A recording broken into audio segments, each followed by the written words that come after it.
Kassym-Jomart Tokayev, veteran Kazakh diplomat, faces grave crisis. Faced with a popular uprising, Kazakhstan's president, Kassym-Jomart Tokayev, has responded in hardline fashion. He has ordered a security crackdown, called protesters terrorists, and said those who take to the streets deserve to be wiped out. Tokayev has also cryptically hinted that foreigners are behind the unrest. It is unsurprising that the veteran politician and diplomat has taken a leaf from the Kremlin's conspiratorial playbook. Tokayev spent his formative years in the service of the Soviet Foreign Ministry. After graduating from school in Almaty, the scene of the worst disturbances this week, he studied foreign relations at a Moscow State Institute. Tokayev specialized in Chinese.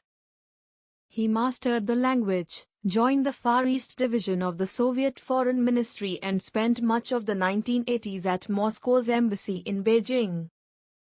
When the USSR fell apart, he quickly became an advisor to Nursultan Nazarbayev, leader of the newly independent Kazakhstan. It was Tokayev who persuaded other nations to recognize Kazakhstan diplomatically. China was especially enthusiastic. Nazarbayev rewarded Tokayev by making him deputy foreign minister, as well as interpreter-cum-advisor on official delegations to Beijing.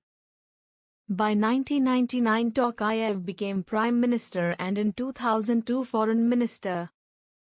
A staunch Nazarbayev loyalist, he was responsible for improving relations with Kazakhstan's three key partners, Russia, China and the US. He met regularly with US envoys and helped Kazakhstan relinquish its inherited communist-era nuclear bombs. Some of Tokayev's private comments now seem ironic. At a 2005 lunch, he told the US ambassador a popular Orange Revolution of the kind seen in other post-Soviet republics was unlikely in Kazakhstan.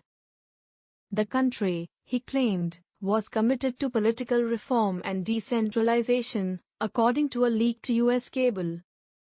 Further high positions followed. He became Speaker and then Chairman of Kazakhstan's Senate. When Nazarbayev retired in 2019, formally at least, Tokayev succeeded him as president. 2.5 years into the job, he is facing a crisis graver than anything seen by his authoritarian predecessor. Tokayev's decision to invite in Russian troops to restore order reverses years in which Kazakhstan has cautiously sought to tread an independent foreign policy, triangulating between Moscow, Washington, and Beijing. From now on, relations with the West will be cooler. Those with Russia suddenly appear more fragile and subservient. Tokayev's family connections are bound up with Soviet history. His father, a writer of detective stories, fought in the Second World War, the Great Patriotic War, as Russia calls it. His mother was a university languages teacher. He is divorced with a son, Temur. His hobbies include reading novels, memoirs and books about politics. According to his official biography, Tokayev, now 68, has written 10 books on international relations. He also supports a healthy lifestyle and was the head of Kazakhstan's Table Tennis Association.